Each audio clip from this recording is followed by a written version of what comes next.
Muito bom dia, pessoal. Sejam bem-vindos a mais uma aula de quinta. Vamos nessa.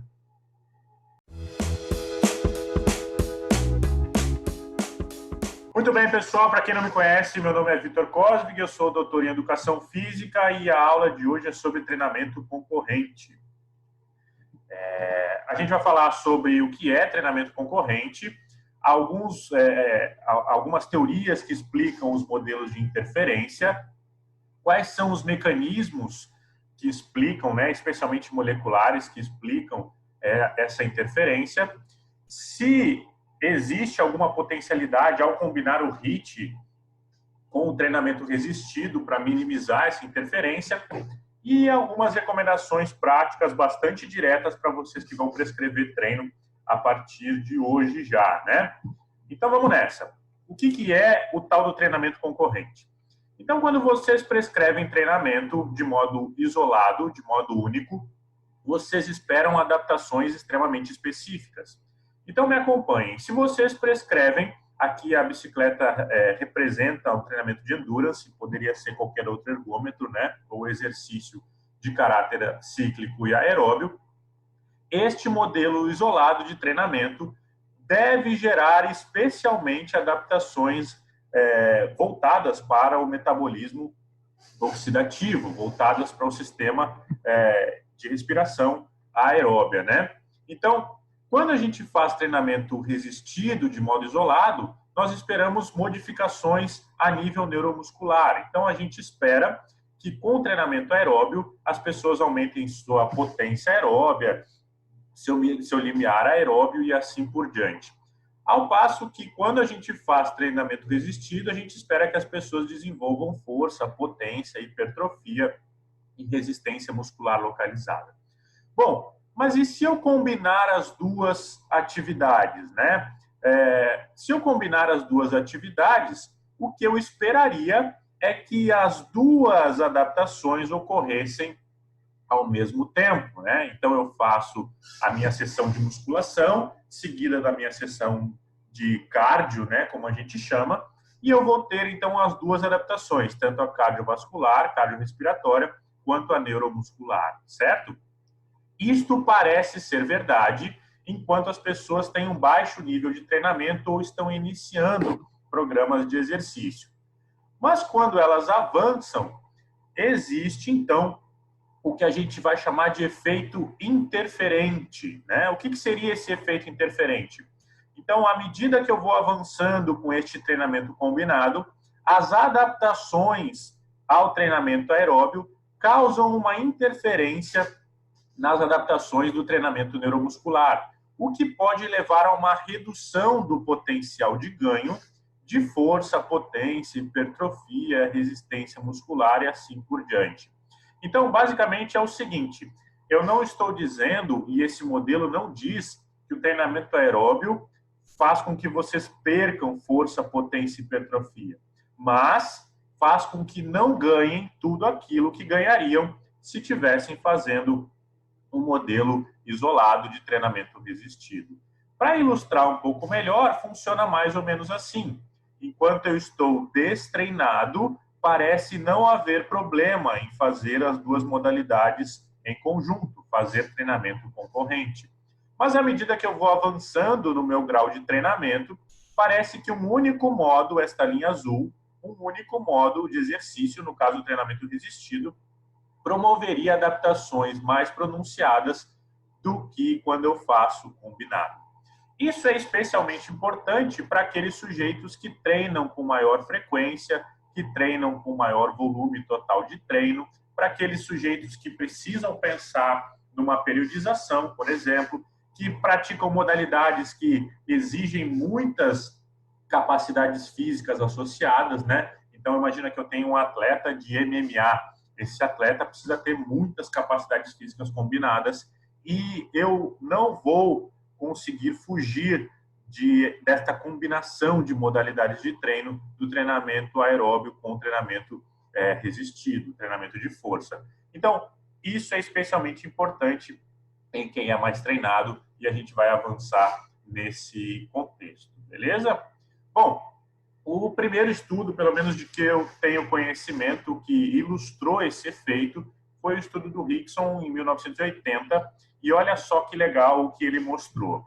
Os sujeitos que fizeram só treinamento resistido, só musculação, de 30 a 40 minutos por dia, 5 dias por semana, mostraram este ganho de força. Percebam que é um ganho expressivo, né, de força, enquanto que aqueles sujeitos que ficaram treinando apenas endurance não melhoraram força, o que é esperado, né?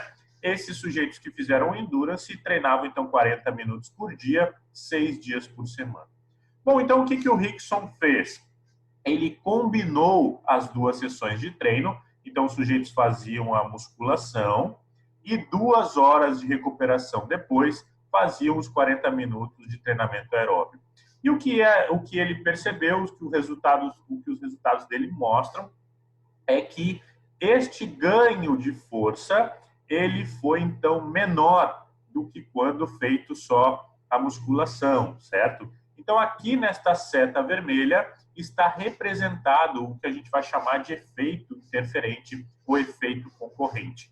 Ou seja, ao combinar as duas modalidades, eu tenho a redução no ganho de força. Então, não é que eu não esteja ganhando, eu estou ganhando, mas eu tenho ganhos menores do que eu teria se eu tivesse feito só a musculação.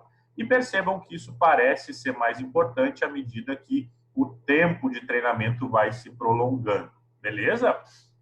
Então, este aqui seria o efeito interferente do qual a gente está falando. É sobre isso que a gente vai conversar hoje. E aí, pensando numa aplicação prática já direta, a maioria dos nossos alunos, eles não treinam 6 vezes por semana ou 5 vezes por semana, como sugere o trabalho do Rickson. Nós temos alunos que vão treinar 2 vezes na semana, 3 vezes na semana, e aí fica extremamente complicado de gerar adaptações, tanto cardiorrespiratórias quanto de força, sem combinar essas duas modalidades de treino no mundo real, no mundo da academia, certo? E aí a gente vai ver como é que a gente pode fazer isso. Bom, antes de avançar para as aplicações práticas, tem um modelo que tenta explicar essa interferência, né? E aí eu vou apresentar para vocês a ideia do Dochert, que é basicamente a ideia de um modelo proposto para examinar o modelo de interferência. O que eles indicam? Que existe uma zona de interferência, e eu vou explicar ela agora para vocês. O que seria essa zona de interferência? Primeiro, nós precisamos considerar que existem adaptações que estes autores vão chamar de adaptações centrais. E essas adaptações centrais podem ser tanto de característica cardiovascular quanto de característica neural. Então, para ilustrar para vocês, o treinamento de endurance gera adaptações a nível central quando a sua intensidade relativa é mais baixa. Aqui indica abaixo de 90% do limiar anaeróbio, certo? Então, o que a gente tem aqui é o seguinte: nós temos adaptações cardiovasculares, que vão ser chamadas de centrais, que são obtidas com treinamentos mais leves, vamos chamar assim. Ao contrário disso, as adaptações neurais, também chamadas de centrais, seriam adquiridas com números reduzidos de repetições no treinamento resistido. Então, quando eu falo de treinamento resistido, adaptações centrais viriam com treinamento que a gente vai chamar de força, né? Aí menos de 6 repetições máximas, nós teríamos o foco nas adaptações centrais. Beleza? O que os autores vão indicar? Que as adaptações centrais, então, estariam fora do que a gente vai chamar de zona de interferência. E o que entra na zona de interferência? Aquelas que são adaptações periféricas, tanto periféricas do treinamento resistido, quanto periféricas do treinamento de endurance. E seriam alcançadas, então, com maiores intensidades, né? 95% a 100% da potência aeróbia máxima, ou com aqueles treinos que a gente vai chamar de treinos voltados para a hipertrofia, né? Aqui com o clássico 8 a 10 RM, por favor, entendam todas as limitações dessa faixa de repetições para hipertrofia. Mas o que eles indicam de fato é que nós temos, então, uma zona de interferência que envolveriam as adaptações periféricas. Ou seja, deixa eu ilustrar. Quando eu faço treinamento de endurance mais leve, o foco são nas adaptações cardiovasculares. Quando eu faço treinamento de endurance mais pesado, o foco são nas adaptações periféricas, a nível mitocondrial. Quanto ao treinamento resistido, o treinamento de força, com mais carga e menos repetições, envolveria principalmente aspectos neurais, enquanto que o treinamento de hipertrofia, por exemplo, envolveria aspectos periféricos a nível muscular. Então, os autores estão indicando que, quando eu estou trabalhando com aspectos centrais, eu não precisaria me preocupar com o treinamento interferente. Eu me preocuparia com o treinamento que envolve as respostas periféricas. Por quê? Porque eu estou tentando, numa mesma sessão, dar estímulos tanto neuromusculares quanto aeróbios para mesmo grupo muscular. E isso incorreria, então, no efeito molecular concorrente. Que efeito seria esse? Vamos aos mecanismos. O efeito seria o seguinte: quando eu faço treinamento resistido, eu gero uma cascata de sinalizações, que não é agora o objetivo aprofundar, mas eu tenho certeza que vocês já ouviram falar da famosa mTOR, que é responsável, então, pelo aumento da síntese proteica, uma das responsáveis pelo aumento da síntese proteica, o que ajudaria, então, a gerar hipertrofia muscular. Quando eu faço treinamento de endurance, existe uma elevada expressão de outros componentes, dentre eles a MPK, que levaria ao aumento da PGC1-alfa e melhoraria, então, a minha biogênese mitocondrial. Bom, então, quando eu faço treinamento resistido, eu tenho esta rota, dentre outras, obviamente, e quando eu faço treinamento de endurance, eu tenho esta rota, entre outras. E aí, o que eu vou ter é uma inibição. Percebam que este símbolo aqui é um símbolo de inibição. Ao ativar, ao expressar de modo muito forte a MPK, eu estaria reduzindo, então, o impacto da mTOR na hipertrofia muscular.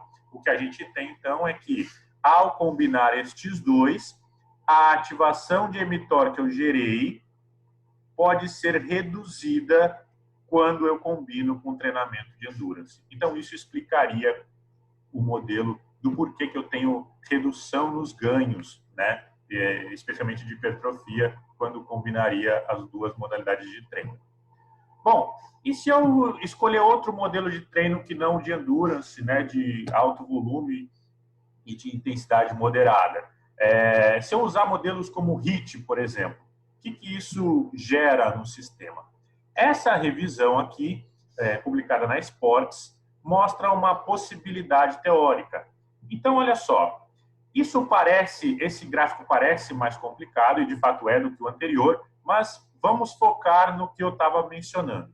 Eu faço treinamento contínuo de alto volume e eu tenho uma série de cascatas sendo ativadas. Vamos focar aqui na MPK, que é o que eu estava falando. A MPK, percebam então, com este modelo de treinamento, é altamente solicitada. E aí o que vai acontecer? Uma inibição, percebam que a mTOR está aqui em cinzinha, a mTOR então teria um impacto de inibição maior. Então, ao combinar treinamento resistido com treinamento de endurance de alto volume, eu teria então muita expressão de MPK com pouca de mTOR, o que pode dificultar então as respostas hipertróficas. E nessa mesma revisão, eles trazem uma alternativa, né? Se eu fizer HIIT ou CIT, esses modelos de baixo volume e alta intensidade, o que eu teria é uma redução da MPK, mesmo com um grande aumento da PGC1-alfa, que explicaria os ganhos aeróbios.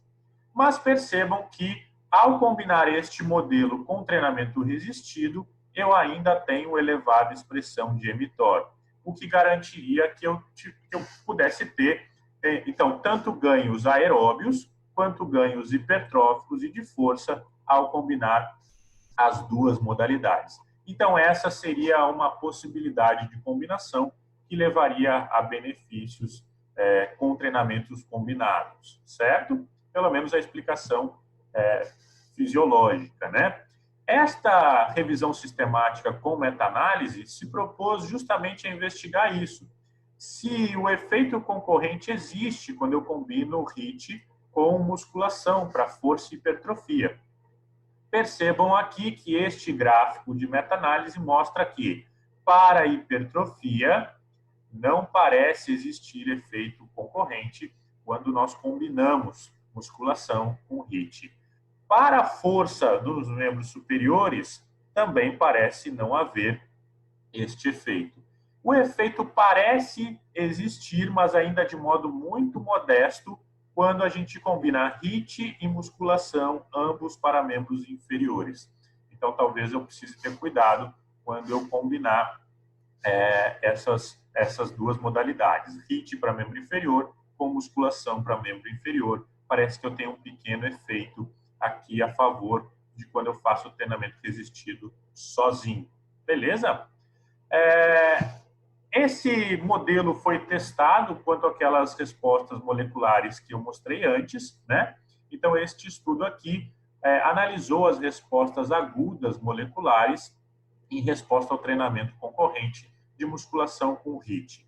Então, os sujeitos um dia faziam 4 séries de 8 a 70% de um RM e no outro dia combinavam este treino de musculação com o HIIT de relação esforço-pausa de 1:1.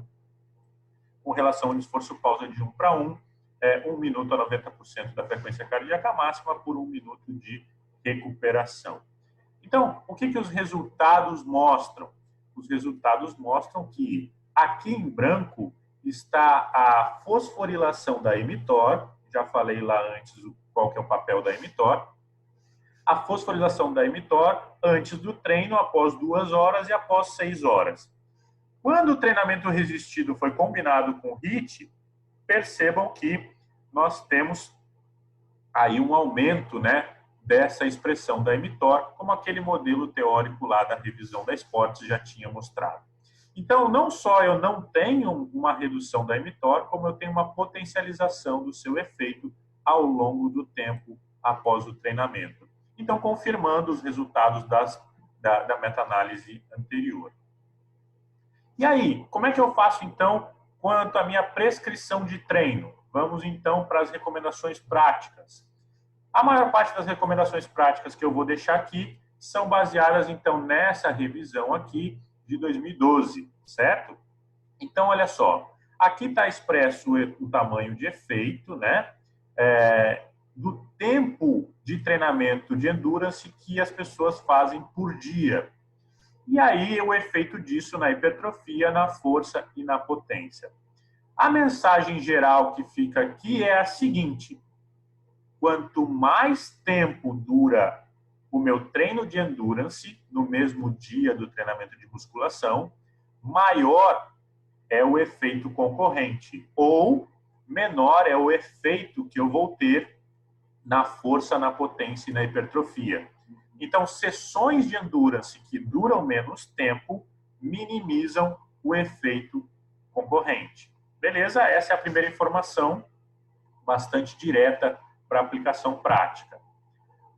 Quando eu penso em dias por semana que eu executo o treinamento de endurance, o comportamento parece ser semelhante para as mesmas variáveis. Então, percebam que comparando 1, 2, 3, 4 ou 5 dias de treinamento aeróbio por semana, a gente percebe que quanto mais dias por semana essas sessões são executadas, como o modelo do Rickson, lá de 6 vezes por semana, quanto mais sessões a gente tem, maior é o efeito de concorrência, o efeito interferente. Então, treinar aeróbio menos vezes na semana parece minimizar o efeito concorrente e aumentar os efeitos, então, de força, potência e hipertrofia. Beleza? Bom, e quanto às modalidades, Vitor, o que os estudos têm mostrado, né? Tanto faz correr ou pedalar, Parece que não. Nessa mesma meta-análise, os autores indicam que, quando eu comparo, olha aqui, presta atenção, aqui, treinamento resistido sozinho, ok? Então, eu tenho este ganho de força, de hipertrofia, aqui hipertrofia do membro inferior, e aqui a gente está falando de força no membro inferior.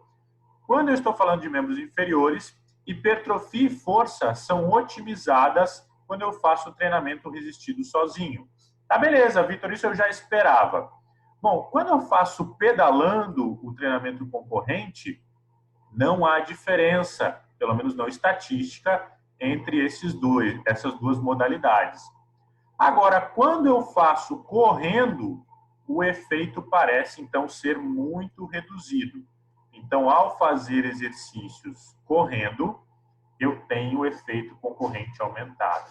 Essa revisão, então, sugere que, se eu for combinar musculação para membros inferiores com treinamento aeróbio para membros inferiores, eu deveria preferir as pedaladas, ok? Mas existe uma questão sobre isso. Esta outra revisão que eu já mostrei para vocês antes, ela apresenta resultados contraditórios. Ela encontrou justamente o contrário. Pelo menos quando se faz HIIT, parece que a gente deve preferir, então, as corridas. Então, neste estudo, prefiram a pedalada, neste estudo, prefiram a corrida. Quais são as reflexões que a gente faz aqui? Nesse estudo, os autores sugerem que a corrida seria prejudicial por causa do efeito das contrações excêntricas ao amortecer cada passo. Isso aumentaria o dano muscular, a fadiga e a dificuldade de recuperação. Bom, o que a gente pode entender com isso, né? Como esse estudo usou especialmente treinamento intenso, né? A gente pode pensar que a alta intensidade na pedalada pode gerar também esse grau de dano elevado e pode, então, atrapalhar, na verdade, ajudar no processo de síntese proteica. Então, a gente vai entender que aqui a sugestão de combinar com pedaladas envolveria ações mais longas, né? Então, corridas mais longas poderiam ser prejudiciais. Ao passo que, quando a gente usa treinamento intermitente de alta intensidade, parece que a gente pode usar, então, outros modelos de exercício, certo? Bom, e quanto à perda de gordura? Vitor, mas e quanto à perda de gordura? Quanto à perda de gordura, parece que os maiores efeitos vão ser dados com maiores intensidades. Então, se eu usar exercícios mais intensos, o que vai concordar com o que a gente já vinha falando, né? Consequentemente, ele tende a ser mais curto. Parece que eu vou ter melhor efeito para perder gordura com intensidades maiores. Então, aí a gente tem um efeito invertido, né? Parece que treinar com mais intensidade ajuda a ter maior efeito para reduzir a gordura corporal. O que vai acabar combinando, né? Com o que a gente vem falando. Se eu estou dizendo para treinar com menos volume, existe a sugestão de aumentar a intensidade. Se eu estou dizendo que combinar com HIIT é bom, isso combina com aumentar a intensidade. Bom, e para finalizar, fazendo um resumo, para a gente poder interagir já com as perguntas de vocês, esse capítulo de livro aqui traz algumas abordagens a partir de cada variável de treinamento. Então, vamos lá, o que esse trabalho sugere, né? Ele sugere o seguinte: quanto à frequência de treino, parece que treinar pelo menos fazer menos de 3 vezes por semana parece reduzir, né, o efeito concorrente. Então, quando eu penso em aplicação prática, fazer treinos com menos de 3 sessões semanais parece ser interessante. E o impacto dessa frequência no efeito concorrente parece ser bastante elevado, ok? Aqui, combinações podem ser possíveis, né? Então, eu faço 3 vezes de musculação, 3 vezes de treinamento aeróbio, ou faço 2 de um, 3 de outro, para aquelas pessoas que treinam mais vezes na semana. O importante é fazer combinações que não passem de 3 vezes. Quanto à ordem, parece que existe também um impacto grande, e se o objetivo é otimizar os ganhos de força, potência e hipertrofia, parece que fazer treinamento resistido antes é uma boa pedida. Outra variável importante é o volume de treino. Quanto menor for, como eu mostrei anteriormente, melhor. Então, volumes de treino menores vão promover menos efeito concorrente. Quanto à recuperação entre sessões, parece que recuperações de 6 a 24 horas são oportunas. Então, se eu fiz o meu treino de musculação agora, pela manhã, seria interessante para aqueles sujeitos mais treinados, para aqueles sujeitos que treinam mais vezes na semana, mais vezes por dia, inclusive, 2 sessões por dia, esperar pelo menos 6 horas parece ser inteligente. E aí, quanto à intensidade, esses autores indicam que isso ainda não está muito estabelecido. Eles sugerem que o CIT seria uma boa perspectiva para isso, porque parece que o CIT ajuda nas respostas hipertróficas e de força, ao passo que não causa efeito prejudicial nessas adaptações vindas do treinamento resistido. Então, tem inclusive um estudo mostrando que fazer CIT no leg press ou na bike promove adaptações neuromusculares semelhantes. Então, como as características de exercício de alto esforço e curta duração são semelhantes no treinamento de força e no CIT, talvez essa seja uma boa combinação. E ela é importante porque o CIT teria maior potencial nas respostas cardiorrespiratórias. Beleza?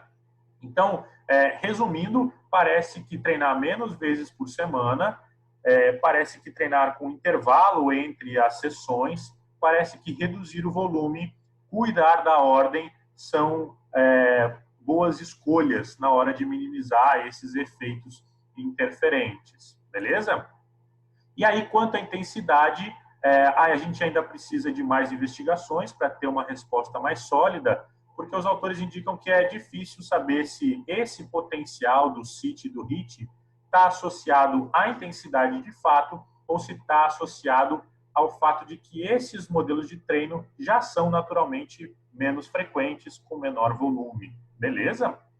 Bom, para finalizar então aqui a minha fala e abrir para as perguntas, uma sugestão direta e prática, né? Então, se os sujeitos treinam pouco ou são sedentários, estão começando a sua vida de exercícios físicos, vocês percebem que vocês não precisam se preocupar com o efeito concorrente, né? Então, à medida que eles vão avançando na sua aptidão física e no seu nível de treinamento, isso parece ficar um pouco mais evidente e a importância e o efeito concorrente ganha importância.